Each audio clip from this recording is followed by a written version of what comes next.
함께 나눌 말씀 갈라디아서 1장 6절에서 10절입니다. 갈라디아서 1장 6절에서 10절입니다.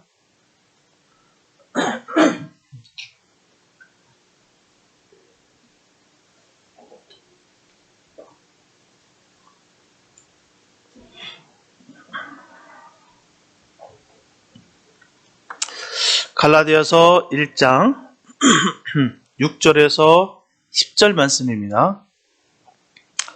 주님의 귀한 말씀 봉독해 올려드립니다. 그리스도의 은혜로 너희를 부르신 이를 이같이 속히 떠나 다른 복음 좇은 것을 내가 이상히 여기노라. 다른 복음은 없나니 다만 어떤 사람들이 너희를 요란케 하여 그리스도의 복음을 변하려 함이라. 그러나 우리나 혹 하늘로부터 온 천사라도 우리가 너에게 전한 복음 외에 다른 복음을 전하면 저주를 받을지어다. 우리가 전에 말하였거니와 내가 지금 다시 말하노니 만일 누구든지 너의 받은 것 외에 다른 복음을 전하면 저주를 받을지어다. 이제 내가 사람들에게 좋게 하랴, 하나님께 좋게 하랴, 사람들에게 기쁨을 구하랴. 내가 지금까지 사람의 기쁨을 구하는 것이었다면 그리스도의 종이 아니니라. 아멘. 사도 바울은 갈라디아 교우들에게 문안 인사를 마친 후에 바로 심하게 책망을 하고 있습니다. 그 이유는 갈라디아 교우들이 그리스도의 복음을 떠나서 다른 복음을 전하는 이단의 무리를 따랐기 때문이에요. 그래서 사도 바울은 그들을 책망함으로써 다시 돌아오기를 바랐다는 것입니다. 이처럼 사도 바울의 이런 책망 속에는 아직도 갈라디아 교우들이 다시 이 진리의 말씀을 통해서 다시 변화되기를 바랐다는 것이죠. 그 마음에 다시 진리의 복음으로 이끌고자 하는 그 사랑의 마음이, 그 열정이 그에게 있었다는 것입니다. 뿐만 아니라 끝까지 복음의 진리를 사수하고자 하는 그 마음이 있었다는 것이죠. 이렇게 목숨을 걸고 한 영혼이라도 건져내기 위한 사도 바울의 책망을 듣고 갈라디아 교우들은 그의 사랑을 깨닫게 됩니다. 오늘은 진리를 외치는 사도 바울의 갈급한 마음을 깊이 깨닫고 함께 은혜 받는 시간이 되었으면 좋겠습니다. 첫째, 다른 복음은 매력적입니다. 본문 6절에 보면 그리스도의 은혜로 너희를 부르신 이를 이같이 속히 떠나 다른 복음 좇은 것을 내가 이상히 여기노라. 이와 같이 하나님의 부르심이 없다면 우리는 하나님 앞에 나올 자가 아무도 없습니다. 나갈 수가 없어요. 우리가 하나님을 만날 수가 있는 것은 우리의 노력으로 될 수 있는 것이 아닙니다. 만약에 노력으로 만날 수 있다면 오히려 쉽다는 것이죠. 더 쉬운 방법이에요.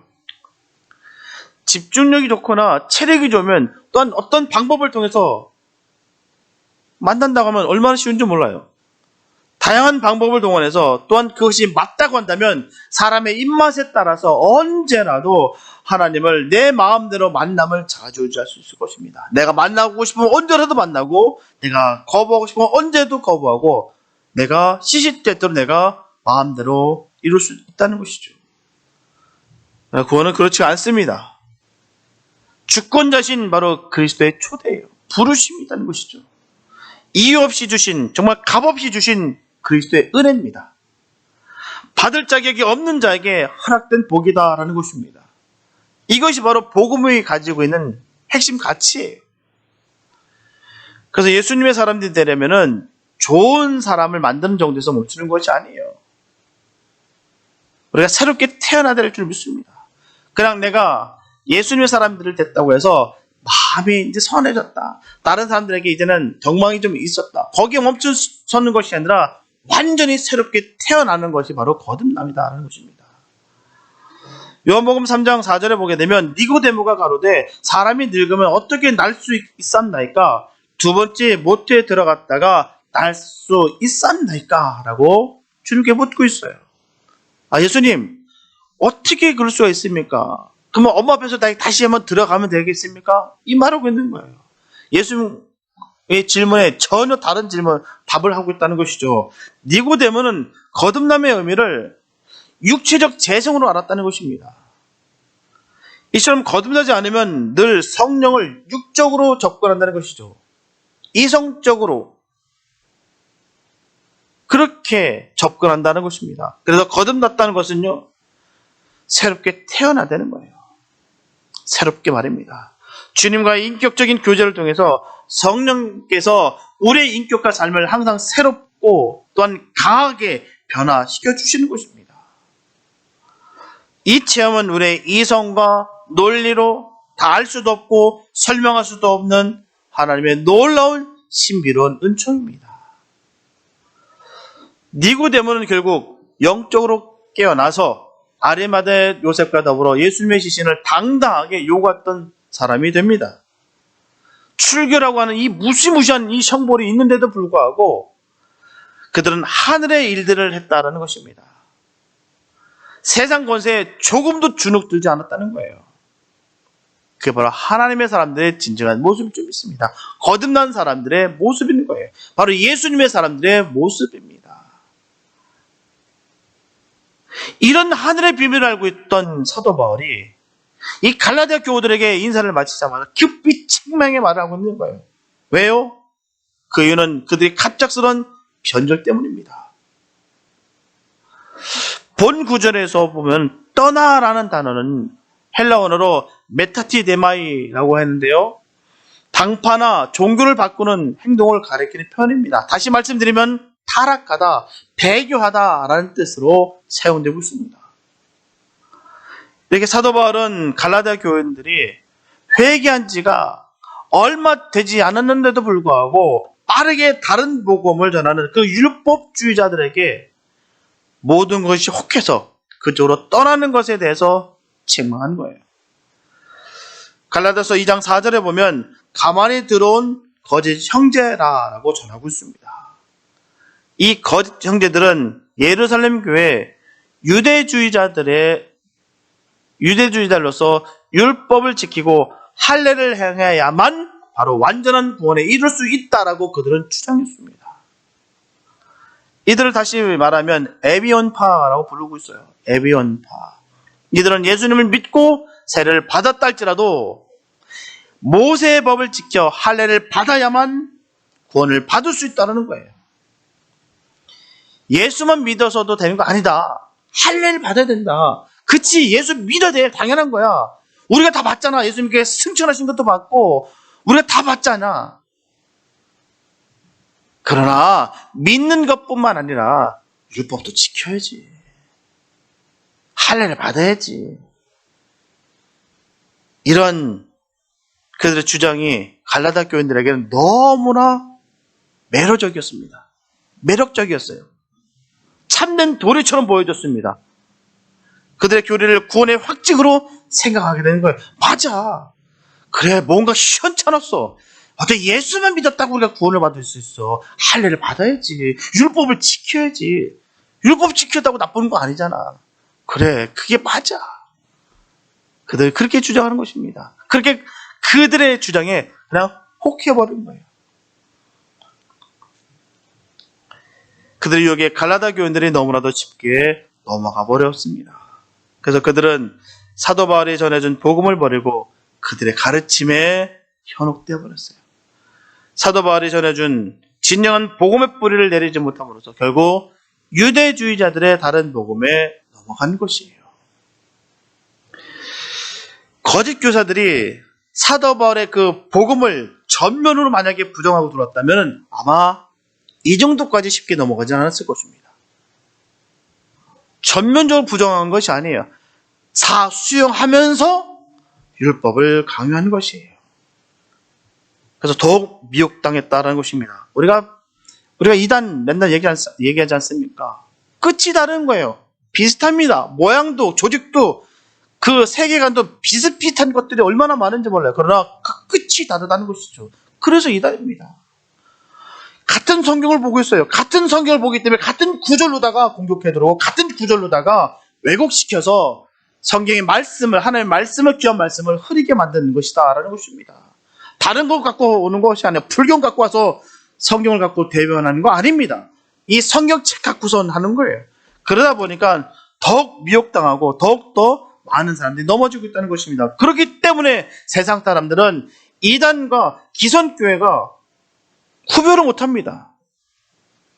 저 신천지 이만이나 기성교회나 똑같은 거 아니야?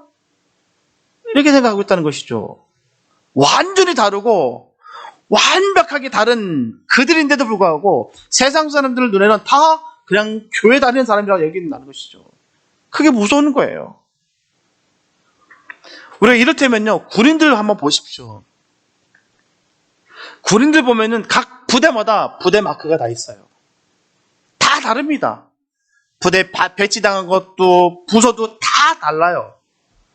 훈련의 강도도 부대별로 다 다릅니다. 그런데 일반 사람들 보기에는 똑같이 군인이에요. 시체 말로 다 군발입니다.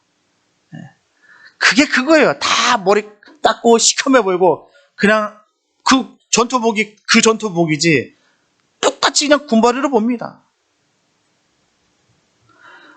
보통 우리가 휴가 나올 때 보면 A급 전투복 딱 갈아입고 나오거든요. 멋부린다고요.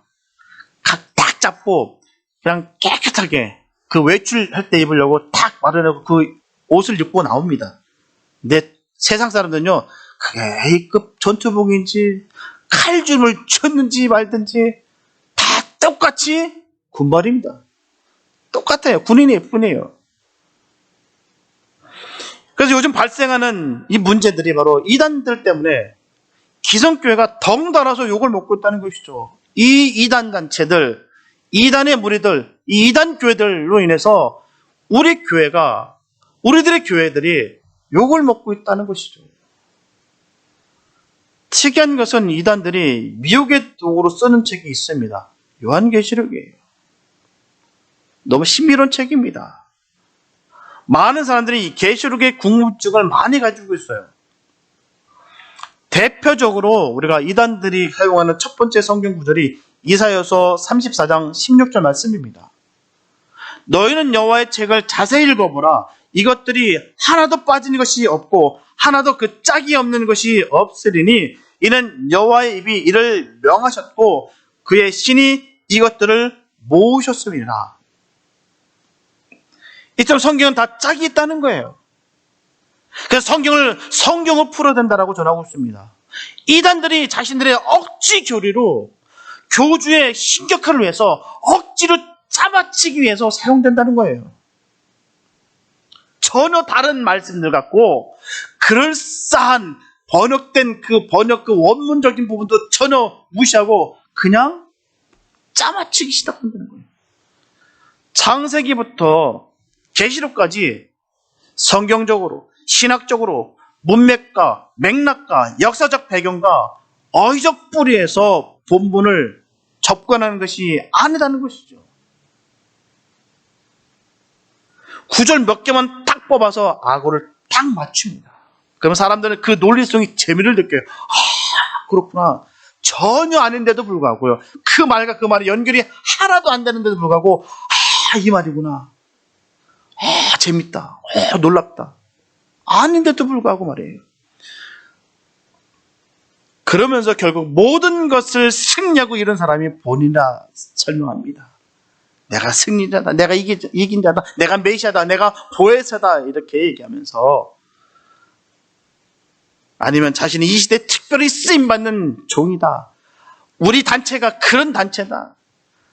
다른 사람들은 다 잠자고 있는데 다 폐교하고 있는데 우리만 깨어있다. 우리만 살아있다. 라고 주장들 합니다. 문제는 처음부터 본색을 드러내지 않는다는 것이 문제예요. 세뇌시킨 다음에 나중에 드러낸다는 것입니다. 이러한 신앙적 변절은 구약에서부터 나타나고 있어요. 광야에서 이스라엘 백성들이 반복적인 그 불신앙과 가나안 땅을 정복한 후에도 계속된 이 우상 숭배로 말미암아 신앙적 변절이 뿌리 깊게 남아있음을 우리가 볼 수가 있습니다. 이스라엘 백성들 그 모습들을 보면서 우리는 깨달아야 되는 거예요. 계속해서 우상 숭배, 계속 계속해서 변절되는 모습들, 분명히 하나님 살아계시고 하나님께서 역사하셨는데도 불구하고 보이는 신을 달라, 보이는 것을 달라라고 그렇게 얘기합니다. 뭔가 번듯한 것, 크기와 숫자에 그렇게 열광하면서 사람들은 늘 그렇게 하나님의 마음을 아프게 했다는 것이죠. 죄의 습성에 깊이 물들어 있고 또 죄의 유혹에 쉽게 넘어지는 것이 모든 인간들의 연약한 모습이고 병폐적인 습관입니다. 우리가 사단의 습성 중에 여러 가지 중에 특별히 독특한 습성은 끈질기다라는 것입니다. 사단의 습성이 끈질깁니다. 지긋지긋하게 끈질겨요. 결코 공격을 쉬는 법이 없습니다. 언제까지요? 자기 밥이 될 때까지, 넘어뜨릴 때까지 공격합니다. 그게 사단이에요. 이런 인간의 연약함을 너무나 잘 알고 있던 사도 바울이었기 때문에 그는 이 갈라디아서를 쓴 거예요. 신앙적 변절한 이 갈라디아 교우들을 결코 포기하지 아니하고 본 서신을 통해서 그들을 다시 돌이키렸다는 것입니다. 분명하게 사도 바울은 복음에 대해 바르게 재인식 시켜주면 다시 되돌아설 것이다 라고 그는 믿었습니다. 이렇게 영혼을 향한 인내와 관용한 모든 사역자들이 가져야 될 가장 큰 자산이에요.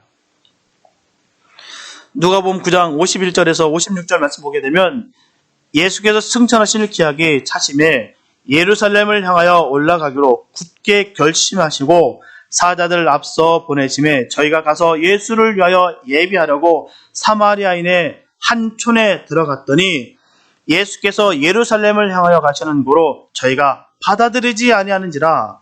제자 야고보와 요한이 이를 보고 가로되 주여 우리가 불을 명하여 하늘로 쫓아내려 저희를 멸하기를 원하시나이까? 예수께서 돌아보시며 꾸짖으시고 함께 다른 촌으로 가시니라. 이 말씀은 사마리아에 대해서 가뜩이나 별로 좋지 않은 지역 감정을 가지고 있었던 이 야고보와 요한은 그 예수님의 일행을 영접치 않았던 이 사마리아 사람들 잘 걸렸다 이거죠. 하늘의 불을 딱 내려서 멸망시키는 것이 좋다라고 그렇게 마음을 가졌습니다. 하지만 예수님께서는 그들을 돌아서 그 길을 돌아서 곁길로 가시는 모습을 통해 수고와 인내하는 관용을 그대로 보여주셨습니다. 그들을 꾸짖으셨어요. 이처럼 사도 바울은 한 영혼의 소중함을 분명히 알고 있었습니다. 예수님의 마음을 품었다는 거예요. 그래서 다른 복음을 받아들여서 범죄한 이 갈라디아 교인들을 참고 기다렸다는 것이죠. 얼마나 배은망덕해요. 도움을 줬는데 영원한 생명을 주님으로부터 전했는데 그렇게 은혜 받았다고 팔딱팔딱 뛰고 정말 물에 빠진 자 건져냈더니 보따리 내도는 식으로 그렇게 하니 얼마나 배은망덕하고 얼마나 괘씸했겠습니까? 세상 사는 사람 속에서도 그런데요. 은혜를 베풀었는데 불구하고 보따리 내놓으라고 멱살 잡는 그런 심정일 때 얼마나 기가 막힌 일입니까? 사도 바울이 딱 그런 심정이었다는 것이죠. 그런데도 불구하고 그는 그 영혼에 대한 그 마음이 있었다는 것입니다. 그들을 참고 기다렸다는 거예요. 우리도 예수님과 사도 바울의 성품을 닮아 참고 견디는 것을 배워야 될 줄 믿습니다. 내 마음속에 저것들 죽든지 말든지 마음대로 이런 마음 가져서는 안 됩니다. 지네가 떠나는 거지 뭐 죽든지 뭐 상관없지 뭐 저렇게 믿음 떨어지면 끝나는 거지 뭐 잘됐다 쌤통이다 그런 거 아닙니다. 비록 상처와 아픔과 배신을 했다 할지라도 보복하면 안 되는 거예요. 조폭도 일어나는 것입니다. 배신은 죽음이다. 조폭이라는 짓이 믿는 사람이 할 수 있는 짓이 아닙니다. 사도 바울은 그들을 위해 눈물로 이 갈라디아서를 쓴 거예요. 다시 돌아오라. 누가복음 21장 19절에 보게 되면 예수님께서 전하십니다. 너의 인내로 너의 영혼을 얻으리라. 이처럼 저와 여러분들은 인내와 열심으로 영혼을 얻는 영적 싸움에서 반드시 승리해야 될 줄로 믿습니다. 둘째, 다른 복음은 저주가 임하게 됩니다.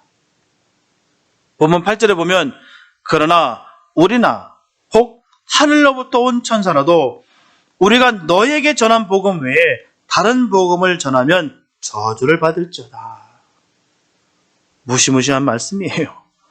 이처럼 사도 바울은 너무나 강경하고 단호하게 말씀을 전하고 있습니다.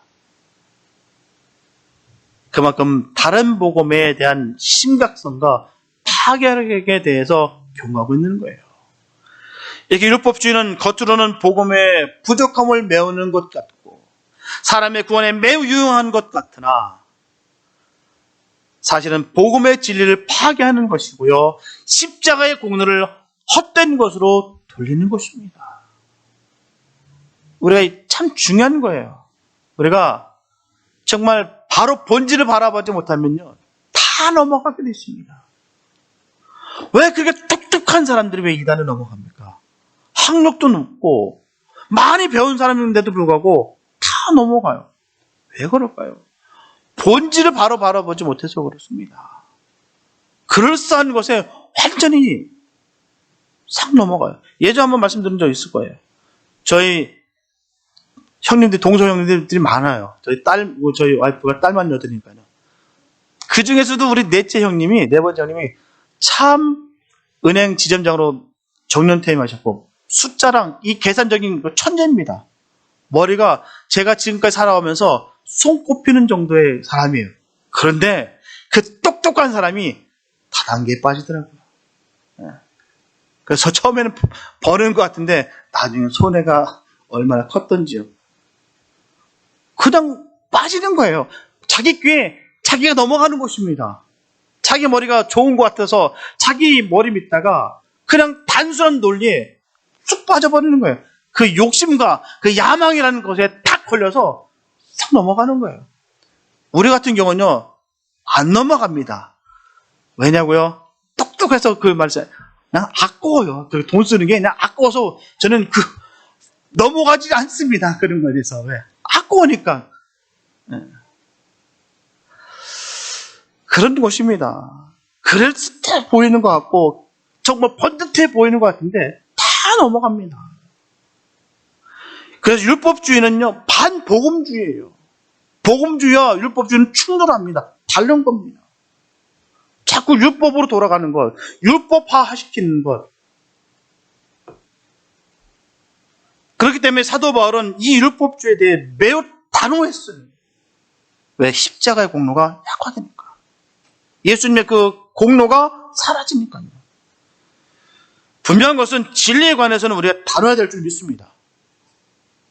다른 것은요, 100번 다 양보해도 괜찮습니다. 그러나 진리에 대해서만큼은 절대로 타협할 수가 없어요. 상대적인 것들은요, 다 양보하십시오. 괜찮습니다. 그러나 절대성, 이 진리만큼은 절대로 우리는 양보할 수가 없습니다. 사도 바울이 평생 동안 싸웠던 주제가 다른 복음과의 싸움이었어요. 영지주의와 이 율법주의자들과의 싸움이었다라는 것입니다. 특히 영지주의자들은 구원이 믿음이 아니라 알을 통해 가능하다, 깨달음을 통해서 가능하다라고 주장하고 있습니다. 영과 육을 분리하며 예수님의 육체적 부활을 부정하고 있어요. 어떻게 거룩한 하나님께서, 예수님께서 이 더러운 육신을 입고 오셨느냐, 어떻게 육신이 다시 차고 일어날 수 있겠느냐, 이겁니다. 그냥 영혼만 구원받았다. 고린도전서 15장 12절에서 14절 말씀 보게 되면 그리스도께서 죽은 자 가운데서 다시 살아나셨다 전파되었거늘 너희 중에서 어떤 이들은 어찌하여 죽은 자 가운데서 부활이 없다 하느냐. 만일 죽은 자의 부활이 없으면 그리스도도 다시 살지 못하셨으리라. 그리스도께서 만일 다시 살지 못하셨으면 우리의 전파하는 것도 헛것이요 또 너희 믿음도 헛것이며. 분명하게 영과 육은 일치됩니다. 같이 부활하는 거예요. 또한 율법주의는 구약의 율법도 지켜야 구원이 있다라고 주장하는 것입니다. 주님을 믿는 믿음 외에도 무엇이 더 있어야 된다고 생각하는 거예요. 여러분들 어떻게 생각하십니까? 예수님 믿는 외에도 구원이 있다고 생각하십니까? 내가 뭔가 해야 되고 내가 뭔가를 또 남들보다 뭔가 이루어야지만이 구원을 받을 수 있고 그렇게 여기십니까? 예수를 믿어야 되는 거예요. 예수만 믿으면 구원입니다. 다른 말 하신 적 없어요.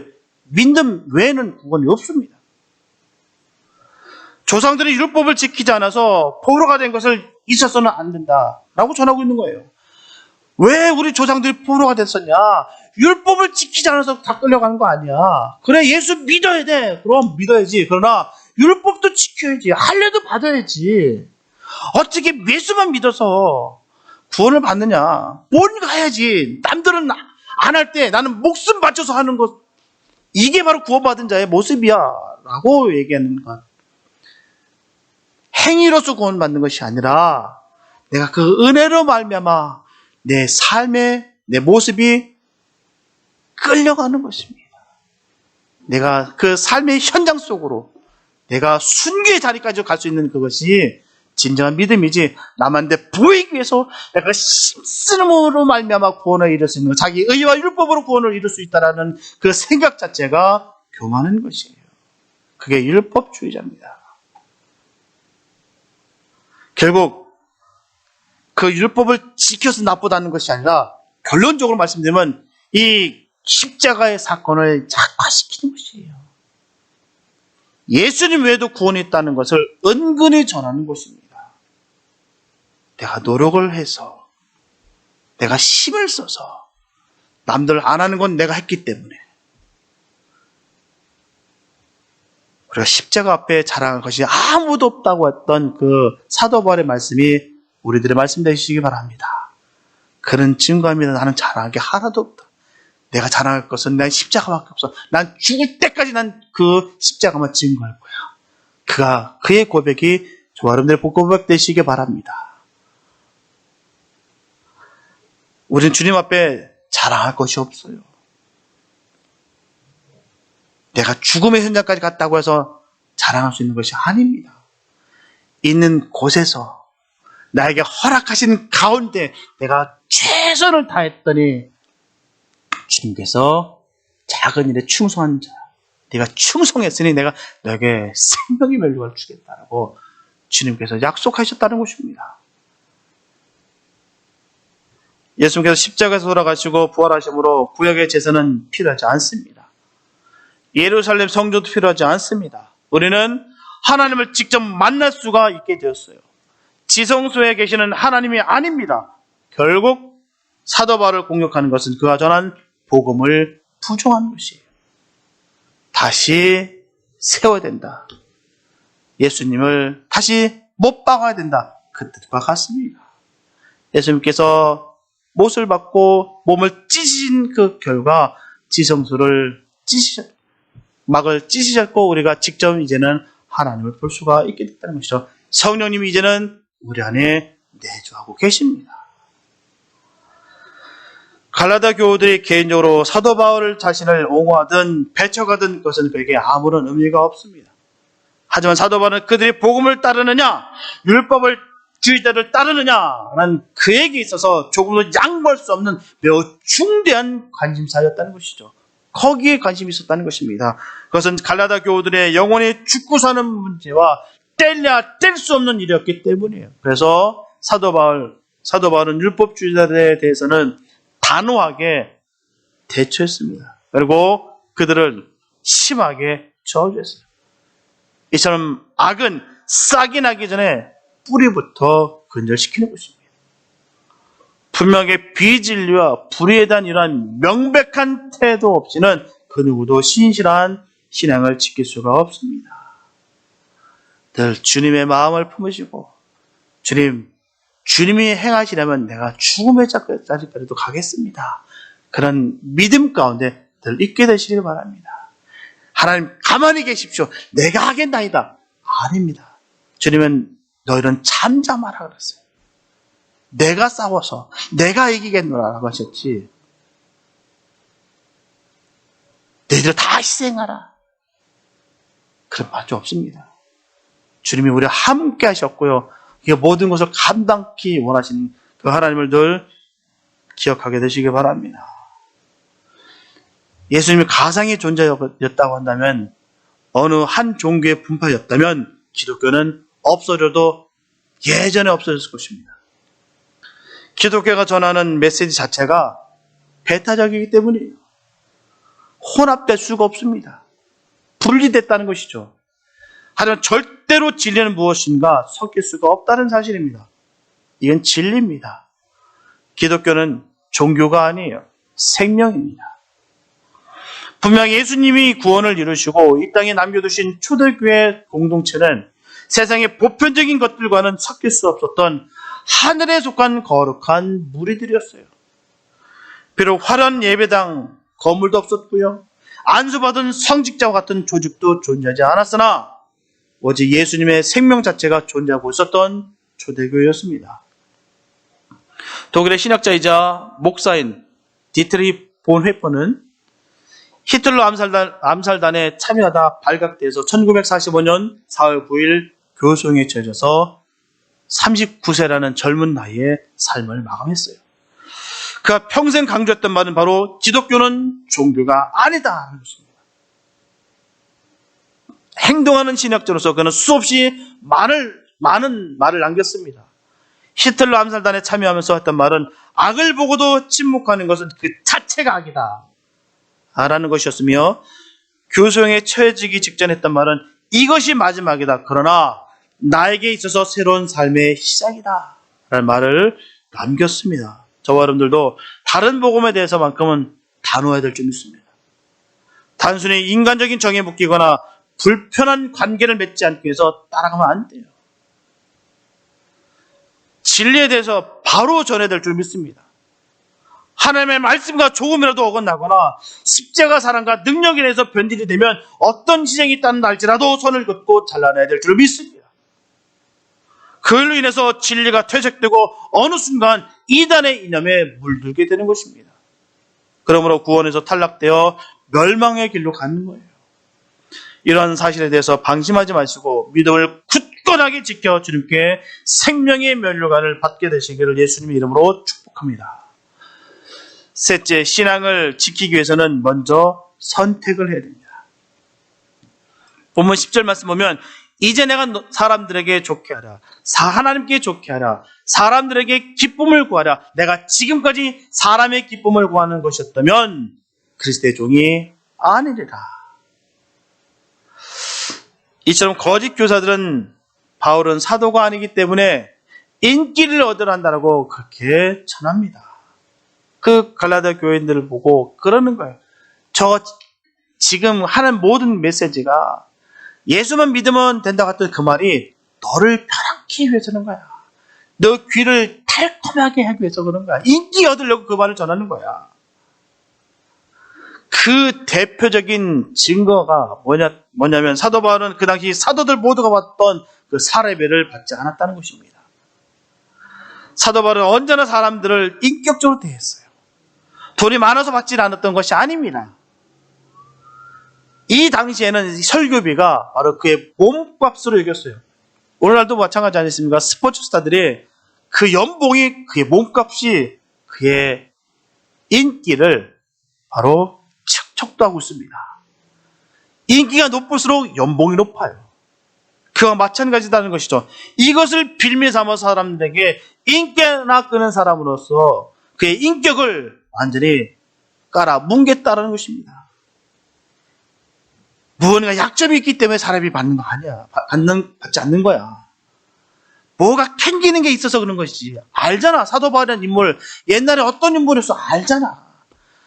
너희들 기분 좋게 하기 위해서 편하게 해서 인기몰이 하려고 지금 진리를 가리고 자기가 궤변을 늘어놓는 것이야.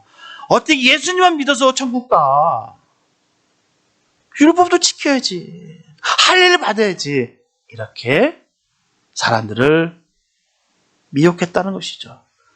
사도 바울의 그 사례비를 받지 않는 그 모습을 통해서 인기나 명성과 명예나 급급한 그런 인물로 나락에 떨어졌다는 것입니다. 고린도후서 11장 20절 말씀 보게 되면 누가 너희로 종을 삼거나 잡아먹거나 사로잡거나 차고하다 하거나 뺨을 칠지라도 너희가 용납하는도다. 얼마나 기가 막히고 화가 났으면 사도 바울이 전합니다. 거짓 교사들은 사도 바울과는 반대로 오히려 고린도 사람들뿐만 아니라 교인들을 종처럼 부리듯했어요. 이 말씀을 공동 번역에서는 어떻게 번역되어 있냐면, 누가 여러분을 종으로 삼아도 그만, 잡아먹어도 그만, 착취해도 그만, 깔보아도 그만, 뺨을 쳐도 그만, 여러분은 그저 참아주기만 하니 말입니다. 거짓 교사들은 주인 행세를 했고요, 착취했어요. 함부로 대했다라는 것입니다.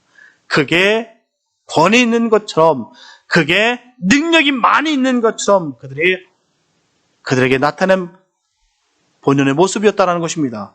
그들의 사역은 돈벌이에 불과한 것이에요. 경건을 단순히 먹고 사는 수단으로 생각했습니다.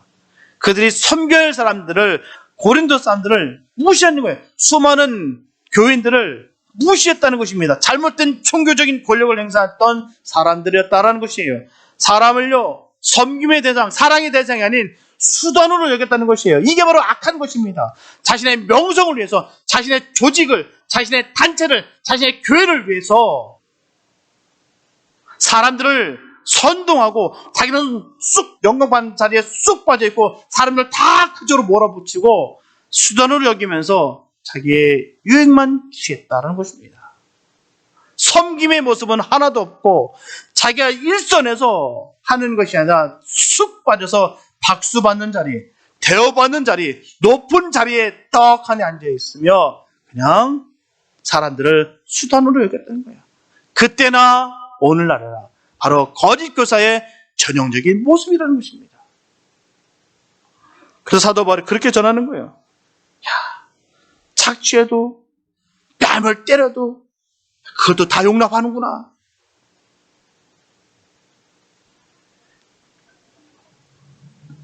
그들의 사는 방식은 그들이 가진 복음이 무엇인지를 여실히 증명하고 남는 것이에요. 그러나 고린도 사람들은 속았습니다. 수많은 초대교회 사람들이 속았어요. 오늘날도 속습니다.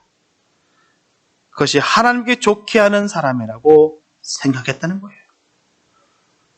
화려한 그 말주변으로, 또한 번듯해 보이는 것으로 그렇게 많은 사람들을 속이고 선동했다는 것입니다. 하나님의 그 본질의 사랑은 완전히 무시해버리고 그 목표만 세워서 사람들을 휘둘렀다는 거예요. 수단으로만 여겼다는 것입니다. 분명한 것은 불의와 싸울 때 가장 물리치기 어려운 것은 불의와의 적당한 타협에 대한 유혹이라는 것이죠. 대부분 사람들은 보이지 않는 하나님과 좋은 관계를 맺기보다는 보이는 인간과 좋은 관계 맺기를 원합니다. 그래서 하나님의 뜻에 명백히 위배되는 일을 보고서도 분명히 쉽게 눈 감아 버린다는 거예요. 한마디로 불의한 자와의 불편한 관계로 인해 오는 고통과 갈등을 피하기 위해서 하나님께 침묵을 강요하고 있다는 것이죠. 하나님 가만히 계세요. 이 사람들과의 관계가 불편합니다. 하나님은 참을 수 있어요. 더 참아주세요. 사실 인간과 인간 사이에 틀어진 관계로 오는 고통은 절대 적은 것은 아니에요. 어렵고 힘듭니다. 하지만 사도 바울은 불의와 타협함으로써 오는 인간적 평안보다는 불의한 자들과 불화함으로써 오는 갈등과 고통을 그는 선택한 것이에요. 진리를 쫓은 것입니다. 진리를 따른 것입니다. 분명하게 언제나 하나님을 좋게 하는 쪽을 선택하게 되면 지극히 인간적인 부분은 내려놓기 마련입니다. 사실 둘 중에 하나를 선택하게 되면 한쪽은 자연스럽게 포기하게 되어 있어요. 그래서 우리는 하나님께서 원하시는 방향으로 돌이켜주고 있습니다. 그렇게 되면 영혼과 온 교회와 그리스도를 위해 유익했기 때문이에요. 너무나 감사한 것은 하나님께서 우리에게 자유의지를 주셨어요. 하지만 문제는 우리는 자유에 초점을 맞추고는 뭐든지 원하는 대로 할 수 있다고 쉽게 해석할 때가 참 많습니다. 분명한 것은 자유의지는 내 마음대로 하는 게 아니라 선택이 내게 있다는 뜻이에요. 선택이 내게 있다는 뜻이지 내가 하는 모든 것이 옳다고 하는 것이 아닙니다. 그 선택으로 인해서 멸망이나 파괴로 향하는 것일 수 있다는 사실을 반드시 명심해야 됩니다. 내가 그걸 선택할 수 있다는 거예요. 내가 하는 선택이 다 옳은 것이 아니라 나에게 어떤 것이라도 선택할 수 있는 그 기회를 우리에게 주셨다는 것입니다. 이게 바로 자유의지라는 거예요. 그 성도는 하나님께서 우리 앞에 생명과 사망과 빛과 어둠의 길을 두셨다는 사실을 반드시 기억해야 될 줄 믿습니다. 그리고 우리에게 선택을 맡기셨어요. 분명한 것은 우리 주님은 우리가 생명과 빛을 택하기를 원하시며 그렇게 기다리십니다. 그리고 그 뒤에 선하신 하나님의 약속이 준비되어 있으십니다. 바른 복음, 바른 믿음을 가진다면 그 약속은 반드시 성취됩니다. 그래서 저와 여러분들은 사람의 뜻과 감정에 의해서 결코 움직이지 마시고 언제나 성령의 인도하심을 따라서 주님의 기쁨이 되는 삶을 순종하며 살아가면서 하나님의 뜻을 아는 은혜가 있게 되시기를 바랍니다. 사랑하는 성도 여러분, 우리가 살아가는 이 시대에도 많은 다른 복음들이 넘쳐나고 있어요. 우리가 깨어 기도하며 말씀으로 서지 않으면 다른 복음에 그냥 넘어가게 되어 있습니다. 대세에 따르게 되어 있고요. 그냥 보기 좋은 곳에, 그냥 그 화려한 곳에 그냥 우리가 현혹돼서 거기가 좋사오니라고 갈 때가 얼마나 많은지 몰라요. 교회는 다 죽어 있는 것 같고 아무것도 안 하는 것처럼 정지되어 있는 것처럼 느끼게 될 때가 얼마나 많은지 모릅니다. 그 교회 안에서 눈물로 기도하는 기도자들이 있는데 새벽마다 정말 그 예배자를 사모하면서 달려오는 그 사람들이 있는데도 불구하고 그 사람들 다 무시하고 화려한 것, 번듯한 것, 그게 다라고, 거기만 살았다라고 증거하면서 다 교회를 폄하하는 그런 어리석은 다른 복음에 빠져 있는 사람들이 얼마나 많은지 모릅니다. 분명히 예수님만이 유일한 구원의 길입니다. 예수는 믿는 거예요. 우리가 있는 곳에서 어느 곳에 있든지 주님과 함께 동행하는 복된 삶이 되시길 바랍니다. 아무리 훌륭한 논리를 제시해도 예수님만이 유일한 구원의 길이라는 사실을 부인할 수가 없습니다. 오직 예수입니다. 저와 여러분들은 사람을 좋게 하여 지옥에 가시겠습니까? 아니면 하나님을 기쁘게 하여 천국에 가시겠습니까? 천국 가는 저와 여러분들 되시길 바랍니다. 오직 예수님만을 붙잡으셔야 됩니다. 복음만이 살 길이요 복음만이 능력임을 믿고 담대히 증거하여 풍성한 열매를 맺는 저와 여러분 되시길 바랍니다. 그래서 사도 바울의 외침이 늘 우리 마음에 늘 울렸으면 참 좋겠어요. 오직 십자가만을 자랑하며 살아가는 저와 여러분 됐으면 참 좋겠습니다. 분명한 것은 사람들과 적당히 타협하는 것이 아니라 주님 보시기에 기쁨이 삶이 되었으면 참 좋겠습니다. 그 주님만을 늘 바라보시고 의지하기 바랍니다. 사람의 화려한 것, 번듯해 보이는 것, 거기에 우리의 마음이 뺏기는 것이 아니라 오직 주님의 마음을 품고 행하는 복된 사람 되시기 바랍니다. 주님의 마음을 행하는 그 자리가 그곳이 선교지요. 그것이 바로 사역의 자리요. 그것이 바로 주님이 바라시고 원하는 자리입니다. 내 뜻대로 내가 원하는 대로 팍차고 나가는 것이 아니라 주님께서 쓰라면 쓰는 것이고 주님께서 나가랄 땐 나가는 것이 바로 복된 주님의 사는 길입니다. 우리가 주님과 함께 그 길 걷기 원합니다. 세상의 길을 막으시고 진리된 주님의 말씀만 귀 기울이시면서 주님의 기쁨이 무엇인지를 늘 깨달으며 늘 그 주님 주신 그 공급해 주신 그 은혜로 말미암아 우리가 늘 살아 역사하시는 그 복된 은혜가 있게 되시길 바랍니다. 주님은 저와 늘 사랑하십니다. 세상 끝날까지 내가 너와 함께 하시겠다라고 약속하셨습니다. 그곳이 어디든 그 장소가 어디든 그 시간이 어떤 시간이든 상관없이 주님은 저와 여러분들과 함께 하시겠다라고 약속하셨습니다.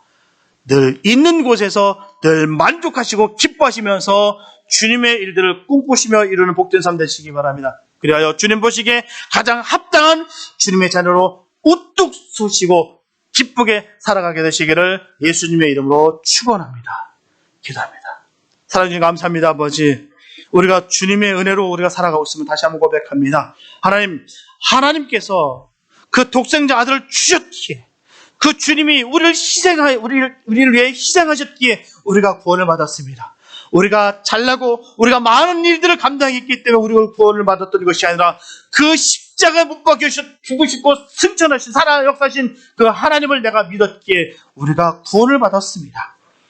하나님, 우리가 다시 죄악의 길로 다시 돌이키는 것이 아니라 하나님, 사는 길에, 복된 길에, 바른 복음에, 바른 믿음 가운데 거하는 주님의 사람들 되게 하여 주시옵소서. 끝까지 하나님 이 귀한 복음을 붙잡고 나아가기 원합니다. 세상이 점점 험해지고 점점 악해지고 진리가 무효하는 이 시대에 더욱더 주님께 더욱더 나아가기 원합니다. 결코 사람의 즐거움에, 사람의 기뻐하는 곳에 있는 것이 아니라 주님을 기뻐하는 곳에 있게 하여 주시옵소서. 늘 주님이 바라시고 기뻐하는 일을 꿈꾸면서 늘 승리의 삶 살아가는 우리 모두가 되게 하여 주시옵소서. 그 진리의 말씀 가운데 늘 거하며 늘 성령으로, 늘 주님의 말씀으로 우리를 조명하여 선한 곳으로 이끄시고 인도하여 주시옵소서. 주께서 함께 하실 줄 믿사오며 우리 원하신 예수님의 이름으로 감사하며 기도드렸습니다.